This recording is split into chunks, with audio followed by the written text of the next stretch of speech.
I've always believed that dreams are the blueprints of our lives, and for as long as I can remember, my best friend, Jake, and I had shared a dream to start our own business. We were two idealistic 20-somethings, fueled by late-night brainstorming sessions and the intoxicating aroma of coffee from our favorite cafe. We envisioned a tech startup that would revolutionize the way people interacted with technology. We had the passion, the ideas, and the drive. What we didn't have was the capital, but we were determined to find a way. Our friendship was the kind that felt unbreakable. We had been through thick and thin together, from high school heartbreaks to college triumphs. We complemented each other perfectly. I was the dreamer, always thinking big, while Jake was the pragmatist, grounding my wild ideas with his logical approach. We spent countless hours sketching out business plans, researching potential markets, and networking with anyone who would listen. The excitement of our future was palpable, and I could almost taste the success we were destined for. But as the months rolled on, life began to throw us curveballs. I was working a dead-end job at a tech support center, while Jake had landed a position at a promising startup. I was proud of him, but I couldn't shake the feeling that he was moving ahead without me. I often found myself daydreaming about the day we would finally take the plunge into entrepreneurship, but the longer I waited, the more I felt like I was being left behind. One evening, after a particularly grueling day at work, I decided to surprise Jake at his office. I had a new idea I was excited to share, one that I believed could be the cornerstone of our future business. As I walked into the sleek, modern building, I felt a rush of adrenaline. I was ready to pitch my idea, to reignite the fire that had fueled our dreams. But when I arrived at his office, I was met with an unexpected sight. Jake was sitting at a conference table, deep in conversation with a group of people I didn't recognize. They were all dressed in sharp suits, and the atmosphere was charged with a sense of urgency. I hesitated at the door, my heart racing. I was about to turn around and leave when I heard Jake mention my name. "Yeah, we're working on a project that could really disrupt the market. I think we can get ahead of them if we move quickly," he said, his voice steady and confident. My heart sank. I felt a cold wave of betrayal wash over me. I had always trusted Jake, and the thought that he might be involved in something without me was like a punch to the gut. I leaned against the wall, trying to process what I had just heard. Was he working on a project with a competitor? The very idea felt like a betrayal of everything we had built together. I stood there, frozen, as the conversation continued. I wanted to storm in and confront him, to demand answers, but I couldn't bring myself to do it. Instead, I quietly slipped out of the building, my mind racing with a whirlwind of emotions. Anger bubbled up inside me, mixed with a profound sadness. How could he do this to me? How could he betray our dream? That night, I lay in bed, staring at the ceiling, replaying the scene over and over in my mind. I felt a deep sense of loss, not just for our dream but for the friendship I thought was unshakable. I couldn't shake the feeling that everything was changing, and I was powerless to stop it. The uncertainty knotted me, and I found myself questioning everything I thought I knew about Jake and our friendship. As the days passed, I wrestled with my emotions.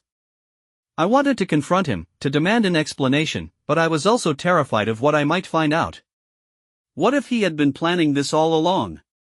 What if he no longer believed in our dream? The thought of losing him as a friend was almost as painful as the betrayal itself. I decided to give it some time, hoping that clarity would come. But the more I thought about it, the more I felt the weight of despair settling in. I was caught in a web of mixed feelings: anger, sadness, and a deep sense of betrayal. I wanted to reach out to him, to talk about it, but I didn't know how to start. The temptation to confront him was strong, but so was the fear of what that confrontation might reveal. Days turned into weeks, and the silence between us grew heavier. I could feel the distance widening, and it hurt more than I could express. I missed my friend, the one who had shared my dreams and aspirations. But I also felt a growing resentment, a sense of shame for not being able to confront him. I was trapped in a cycle of uncertainty, and I didn't know how to break free. As the weeks dragged on, I found myself caught in a storm of emotions. Each day felt like a battle between my desire to confront Jake and my fear of what that confrontation might reveal. I tried to focus on my job, but my mind was elsewhere, replaying the moment I had overheard him in that conference room. I felt like a ghost in my own life, drifting through the motions while my heart ached for the friendship I once had. One evening, I decided to take a walk to clear my head. The sun was setting, casting a warm glow over the city, but I felt cold inside. I wandered through the streets, lost in thought, when I stumbled upon a small park. I sat on a bench, watching the world go by, and for a moment, I allowed myself to feel the weight of my emotions.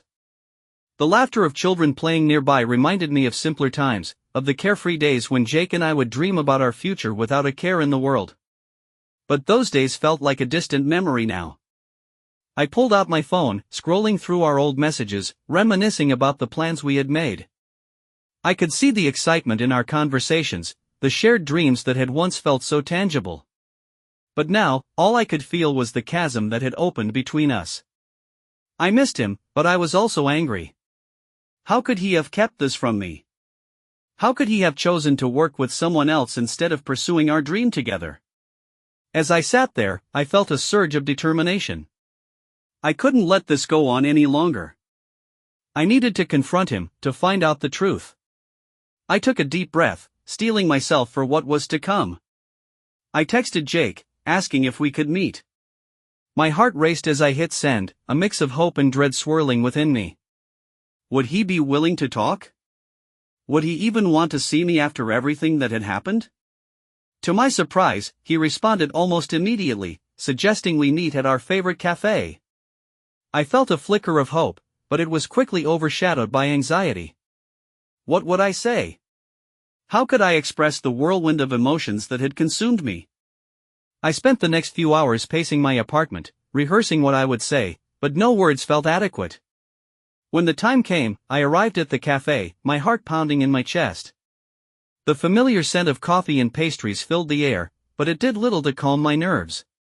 I spotted Jake sitting at a corner table, his expression unreadable.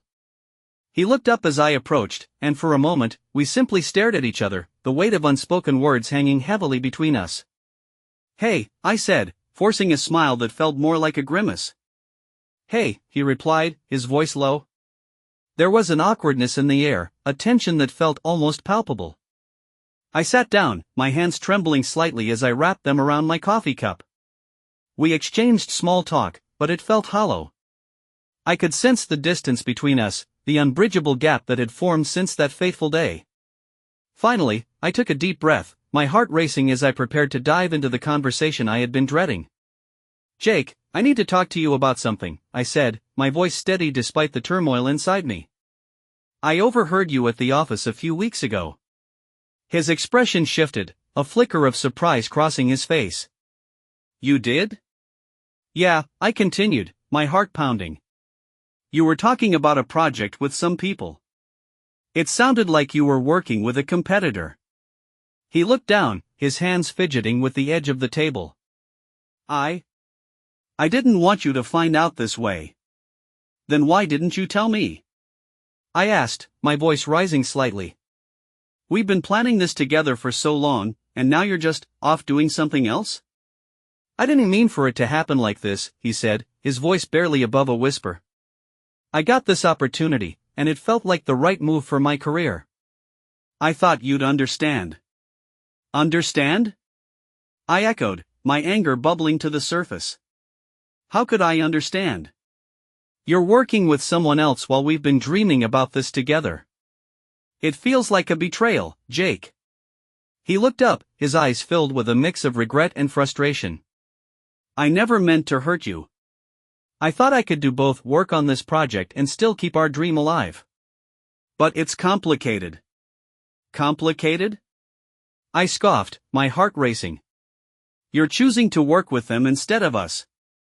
How is that not a betrayal?" "I didn't choose them over you," he shot back, his voice rising. "I thought I could balance it all. I thought you'd understand that I needed to take this chance for my career. I thought you'd be happy for me." "Happy?" I felt a surge of frustration. "How can I be happy when it feels like you've turned your back on everything we've worked for? You're my best friend, Jake. We were supposed to do this together." The cafe around us faded into the background as the weight of our conversation pressed down on us. I could see the pain in his eyes, and for a moment, I felt a flicker of empathy. But it was quickly overshadowed by the anger and betrayal that had taken root in my heart. I never wanted to hurt you, he said, his voice softer now. I thought I could keep our dream alive while pursuing this opportunity. I thought you'd support me. Support you? I shook my head, feeling the tears prick at the corners of my eyes. You didn't even give me a chance to be part of it. You just went ahead and made decisions without me. It feels like you don't believe in us anymore. Jake looked away, his expression pained. I do believe in us. But I also believe in my career. I thought I could do both, but now I see how it looks. I see how it feels. The silence that followed was heavy, filled with the weight of our unspoken fears and regrets. I wanted to scream, to lash out, but deep down, I knew that this wasn't just about the business.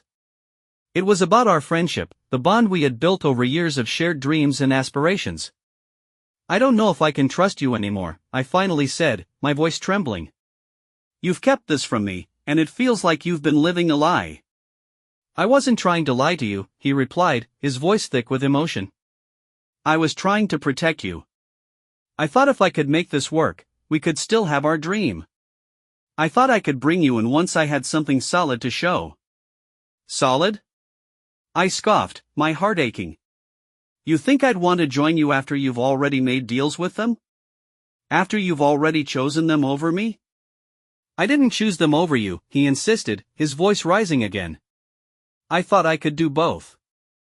I thought you'd understand that I needed to take this opportunity for my future. Your future? I echoed, feeling the sting of betrayal cut deeper.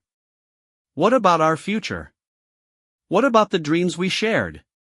I still want those dreams, he shouted, his frustration boiling over. But I can't just sit around waiting for something to happen. I need to make a move, and this was my chance. The anger between us crackled like electricity, and I felt the tears spill over, hot and unbidden. You're right, I said, my voice breaking. You need to make a move. But it feels like you've moved on without me. It feels like you've left me behind. Jake's expression softened, and I could see the regret etched on his face. I never wanted to leave you behind. I thought I could juggle it all. I thought I could make it work. Make what work? I asked, my voice barely above a whisper. You're working with a competitor. You're building something that could destroy everything we've dreamed of. I didn't think of it that way, he admitted, his voice heavy with shame. I thought I could keep our dream alive while pursuing this. I thought I could bring you in once I had something solid to show. Solid? I repeated, feeling the weight of despair settle in my chest. You've already made deals with them. How can I trust you now? I don't expect you to trust me right now, he said, his voice low. But I want to make this right. I want to find a way to fix this. Fix this? I echoed, my heart aching. How do you fix betrayal? How do you fix the fact that you've chosen to work with someone else instead of pursuing our dream together? I don't know, he admitted, his voice thick with emotion. But I want to try. I want to find a way to make this work. I don't want to lose you as a friend. The weight of his words hung in the air, and I felt a flicker of hope amidst the pain. But it was quickly overshadowed by the uncertainty that loomed over us. Could we really find a way to mend what had been broken? Could we rebuild the trust that had been shattered?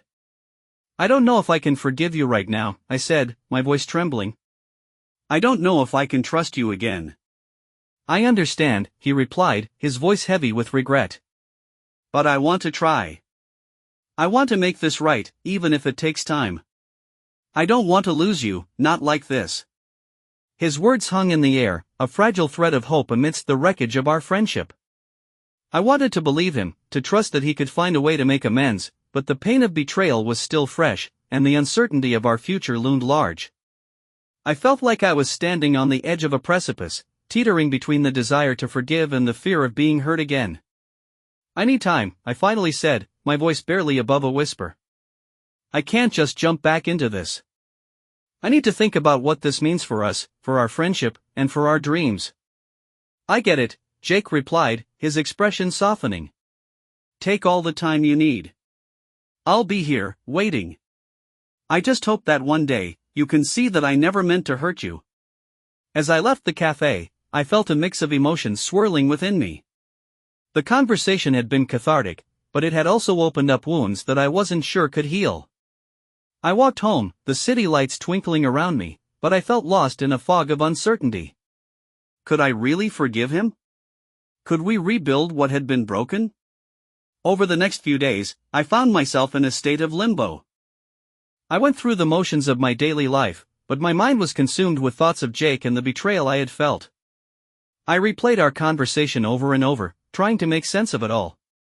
I wanted to believe that he hadn't meant to hurt me, but the reality of his actions weighed heavily on my heart. I began to question everything. Was our friendship strong enough to withstand this? Had I been naive to think that we could build a business together without complications? The uncertainty gnawed at me, and I felt like I was caught in a storm, unable to find my way to safety. One evening, I decided to reach out to a mutual friend, Sarah, who had always been a sounding board for me. I needed someone to talk to, someone who could help me process my feelings. We met at a local bar, and as I sipped my drink, I poured out my heart to her. I just don't know what to do, I admitted, my voice trembling. I feel so betrayed, but I also miss him. We've been through so much together, and now it feels like everything is falling apart. Sarah listened intently, her expression sympathetic. It sounds like you're in a really tough spot. It's okay to feel angry and hurt. But you also need to think about what you want moving forward. Do you want to salvage the friendship? Do you still believe in the dream you both shared? I don't know, I replied, feeling the weight of uncertainty settle in my chest. Part of me wants to forgive him, to believe that we can still make this work. But another part of me is terrified of being hurt again. That's completely understandable, Sarah said gently. Trust is hard to rebuild once it's been broken. But if you think there's a chance to salvage the friendship, it might be worth exploring. Just take your time and be honest with yourself about what you want. Her words resonated with me, and I realized that I needed to take a step back and reflect on my own feelings. I had been so focused on the betrayal that I hadn't allowed myself to consider what I truly wanted. Did I still believe in our dream? Did I still want to pursue this business with Jake, despite the hurt? As the days turned into weeks, I found myself grappling with these questions. I spent time journaling, trying to untangle my emotions and find clarity. I thought about the moments we had shared, the laughter and the dreams that had once felt so vibrant. I thought about the bond we had built over the years, and I couldn't help but feel a flicker of hope. One evening, as I sat in my apartment, I made a decision. I would reach out to Jake again. I needed to talk to him, to see if we could find a way to move forward. I wanted to explore the possibility of forgiveness, even if it felt daunting. I texted him, asking if we could meet again. To my relief, he responded quickly, suggesting we meet at the same cafe where we had last spoken. My heart raced as I prepared for our meeting, a mix of anxiety and hope swirling within me. When I arrived at the cafe, I found Jake already seated at our usual table.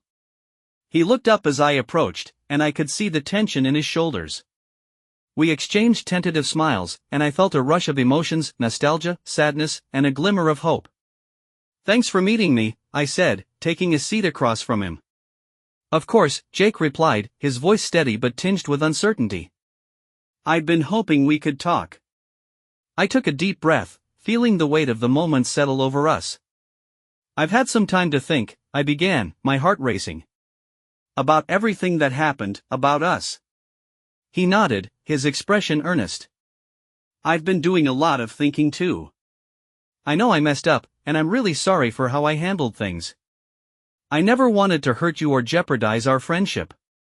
I know, I said, my voice softening. But it's hard for me to reconcile what you did with the friendship we've built. I felt so blindsided when I found out you were working with a competitor. It felt like you were choosing them over me, over our dream. I get that, he said, his eyes filled with regret. I thought I could manage both, but I see now how naive that was. I should have been honest with you from the start. I should have included you in the decision-making process. I looked down at my coffee, swirling the liquid in my cup as I gathered my thoughts. I've been angry, and I've felt betrayed. But I've also missed you. I've missed our friendship, the way we used to dream together. I don't want to lose that. Jake's expression softened, and I could see the hope flickering in his eyes. I don't want to lose you either. I know I have a long way to go to earn back your trust, but I'm willing to do whatever it takes. I want to find a way to make this work, both as friends and as business partners. I felt a wave of emotion wash over me. The thought of rebuilding our friendship, of finding a way to pursue our dreams together again, was both exhilarating and terrifying. I want that too, I admitted, my voice trembling. But it's going to take time.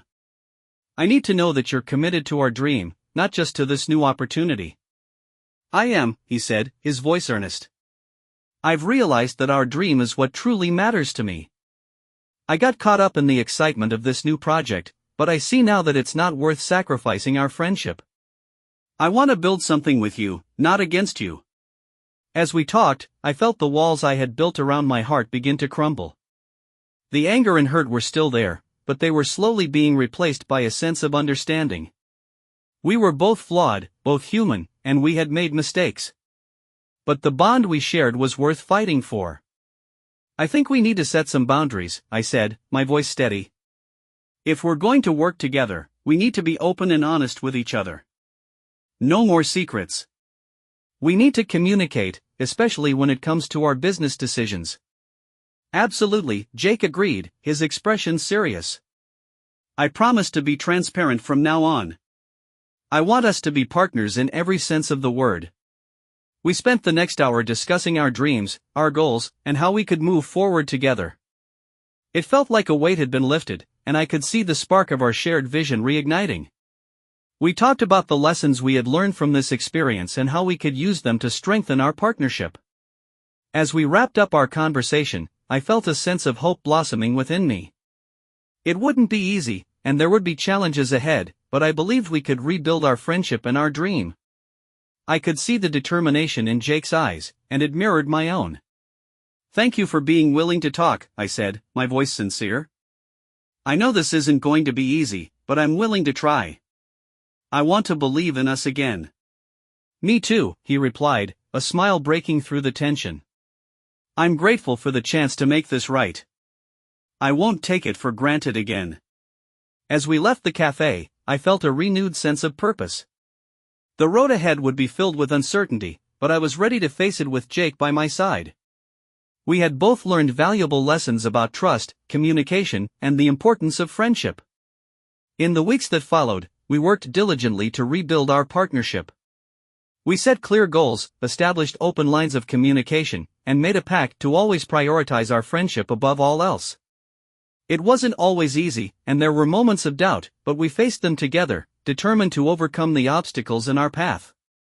As we began to lay the groundwork for our business, I felt a sense of excitement that I hadn't experienced in a long time. The dream we had once shared was slowly coming back to life, and I could see the potential for something truly special.